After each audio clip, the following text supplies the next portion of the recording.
At the Southern African Wildlife College, we are an extremely dynamic institution. Well, we started in 1997 with our first intake of students. And in those days, we trained predominantly protected area managers from all over the SADC region, employed in positions, and they didn't necessarily have the practical skill in order to do their job competently.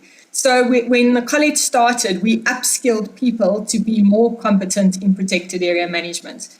But today, the college has expanded its scope hugely, and we train anything from field rangers to community stakeholder participation, community engagement, and anything that has to do with the conservation sector. If you think of the conservation landscape in general, you very quickly think either tourism or maybe park management. You don't really think of a holistic approach to conservation. And that's more or less what we train at the college. We look at the whole Kruger National Park or any of the other parks in Africa, and we say, well, great, how can we help the entire park become more competent in what they do?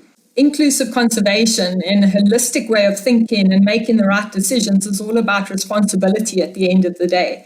And how can we be training future conservations to make the right choices is quite a responsibility for the college and peace parks. So ultimately working together with peace parks hand in hand, because you can't have wild extent areas without properly trained and capacitated people to run those areas. The Southern African Wildlife College specializes in conservation education, training, and skills development, and equips people with the qualifications, practical experience, and thought leadership to manage complex ecosystems, conserve wildlife, and empower local communities.